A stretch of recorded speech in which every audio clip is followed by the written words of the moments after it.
Hey, it's BT with the BT Aragon GP report in association with Sport Bikes Inc., the magazine I write for.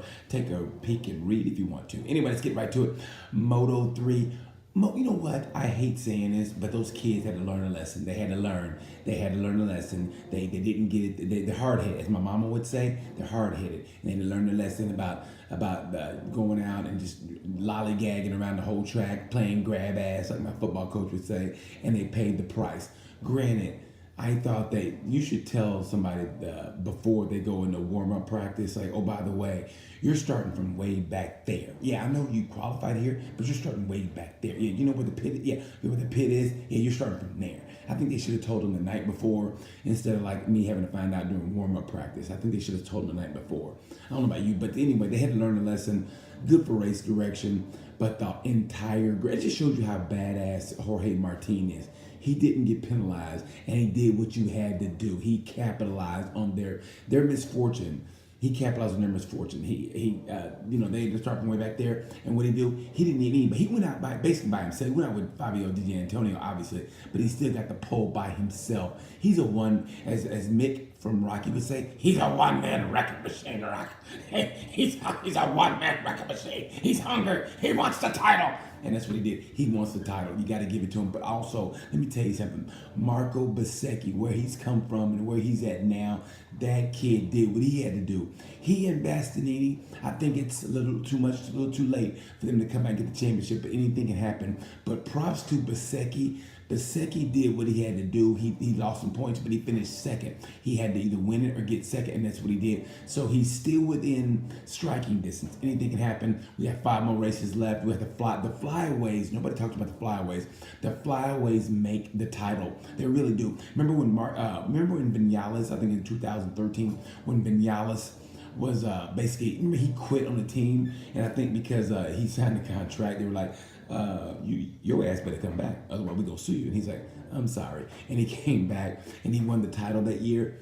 It was during the flyaways, because it was over. It was done and dusted. It was going to be either, I think it was going to be either, not Louis Salam's title, but I think it was going to be Renz's title. One of them. He was out of it. He came back and he won the title. So the flyaways make the race. Anyway, so props to Jorge Martin. Great race by him. Moto 2.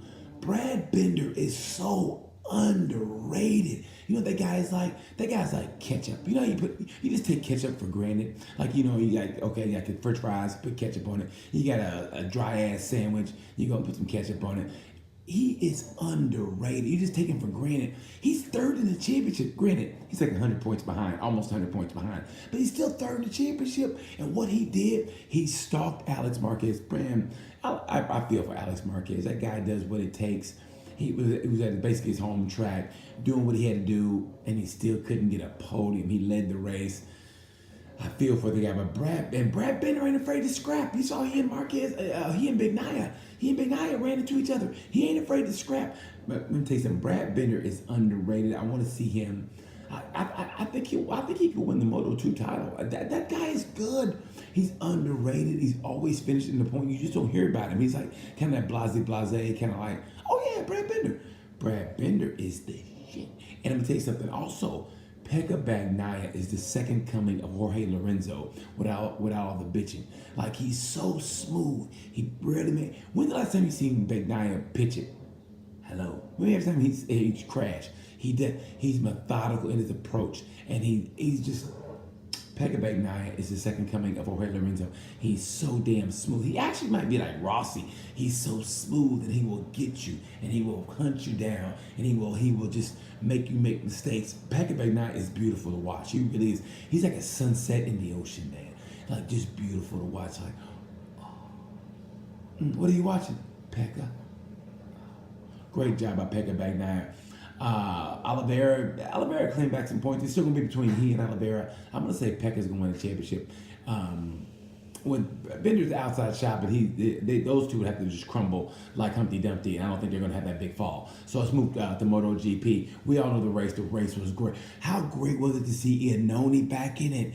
Iannone, you know what Iannone is? Iannone basically is, he's like a Fanati with antidepressant drugs. Like, you know, like he's got the drugs to make him where he won't go crazy and just grab your brake lever. Iannoni's still Crazy Joe, but he manages it like he's like Fanati, but with his temperature in check. But I thought what was funny was when they were trying to chase down Marquez and Dovey, and if you saw Iannone, he was trying to tell Renz, get behind me. He started patting his butt like, get behind me, and we can catch these guys. And Renz is like, this is like my home race, and my mom's here, and my dad's here, and they bought like a lot of people from my bakery here. So like, I'm gonna try to pass you. And one thing about Iannone, say what you want about Iannone, he will not let his teammate beat him. Like all the time they talk crap about Iannone, how he didn't try hard or whatever. Iannone, you got to give him credit. He does not let his teammate beat him. You want to get Iannone to race hard, let his teammate get in front of him. Iannone will kick him. He will throw a live baby in front of that racetrack, but he will not let you beat him. I thought it was a great race. There was 5 laps to go when Marquez and Dovey were going in, and I think Dovey went wide. One of them went wide, and Iannone snuck in. They were 3 abreast in the turn. Oh my God! Remember what I said? I'm gonna bring this back. They were 3 abreast in the turn. I thought it was great. And Marquez like, man, where'd you come from? I didn't know you was back there. He's like, I know. I thought it was great. Good to see Iannone back. They don't have the grunt. The Suzuki didn't have the grunt. Of the Honda or the Yamaha, Yamaha. Where is Yamaha? Seriously, put out a witness relocation program. Put out an APB, Amber Alert, something for Yamaha. It's just hard to watch. It's like watching your real dad get beat up by your stepdad, and you don't really like your stepdad, but he's beating up your real dad. Like, oh, this is horrible. I don't even want to watch this. That's what it's like, man. It's hard to watch. But let me tell you something. Rossi, for coming from 17th back and do what he did, incredible. Also, what I thought was incredible about this race was Alicia Spargo getting 6th place with Aprilia. Everybody knows Aprilia's bike. It's kind of shitty. Put it this way. Spargo is more happy than me. He's more positive, everything. Hey, everything's great. It's the sunny side up. Hey, you know what? Glass is half full. But with Aprilia, he's like, it's just not going to work. We're not going to pace. We're not going to place. Everything sucks. And he got 6th place. Congratulations, Alicia. Keep positive, buddy. The sun shines on a dog's ass sometimes. And it shined on you, so good for you. Now let's get to the meat of the moment. The opening lap crash with Jorge Lorenzo and Jorge blamed Marquez. I watched it at least 6, 7, 8 times. I don't know what Jorge is talking about. I really don't. I'm watching it.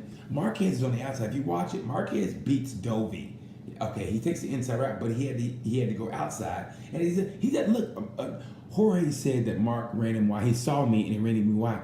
Marquez wasn't even looking your way. You know, it's almost like when a woman says, what are you looking at? You go, I wasn't even looking at you. And that's what it was. Like he wasn't. He was watching his old line. He went wide. Hey, that's what you do. It's the beginning of the race. It's the whole shot. Oh, I'm sorry. I didn't let you go. Oh, after you. And, you know, Jorge said it. You know, if he would have let up, he would have lost 3 or 4 positions. Lose 3 or 4 positions. You got the Ducati. You're going to catch him on the back straight anyway. You're going to have the grunt and the horsepower to catch him anyway. Let him go by. You're going to lose maybe 3 or 4 places. Methodically pick him off. It's the opening lap of the race. You have 20 more laps? Chase him. Chase him down. Don't sit there and bitch like, Mark ruined my race. He's like a 6th grader. Mark ruined my race. I was going to win it, and then Marquez showed up. He didn't even see me, and then he blocked past me, and he made me go in the dirt, and that's when I hindsighted, and I was going to get a podium. Grow up, okay? Seriously. I mean, I hated seeing Lorenzo go up. And the thing about Lorenzo, he still has those big offs. You know, like Rossi slides out. He low sides most of the time. But Lorenzo and Pedrosa still have the big off, which is scary to watch. And granted, I don't like seeing anybody crash at all, even low sides. But he's still high-sided, man. That was scary too. Thank God those guys have quick reflexes, and it was scary. And he dislocated his right big toe. But let's be honest here. I mean, it's an injury. It's an injury, and it hurts, and it's painful. But let's be honest. Have you ever heard a rider go, he's out? Why? He dislocated his right big toe. Oh no, he can't right brake. Oh. It's the right brake. Granted, I mean, you can at the worst, act like you're stamping on a cockroach. Just go down on your heel. I mean, I don't know. You can make something up. Don't they have a brake lever, a rear brake lever for your hand? Learn how to do that. You got 2 weeks. Learn how. You must learn how to do that. Okay, seriously, don't blame Marquez. I watched that race. Marquez doing what Marquez does, and besides, it's the beginning of the race. It's the whole shot. People, hey, it's gonna get dirty. You're gonna catch your elbow. I mean, it's like going for a rebound with Shaq. You're gonna catch your elbow. You're gonna get bloodied up. I thought somebody came. I thought somebody snuck in my house. I did. I thought I saw somebody. I'm sorry. Anyway, Jorge. I thought somebody snuck in my house. I really did. Anyway, Jorge. I don't know what he's talking about. Just take it. You did go wide. Marquez went wide, but he. I mean, it's like I said, at the beginning of the race, everybody went wide. I mean, it's crazy. You know, lose the position and catch back up. You went off into the dirty part of the track. You accelerated too fast and you high-sided. It was your fault. Take it. I have no problem criticizing when criticizing is you know, appropriated. Wow, I never used that word before. Anyway, Jorge, it was your fault. Plain and simple. I hate to see you go out like that, dislocated, but it's a dislocated big toe. You'll be okay. Okay, anyway, so let's go with the rider of the race. Rider of the race, Moto 3, Jorge Martin. He did what he had to do, and he did it, and he didn't get caught up. It was about at least, 10 riders?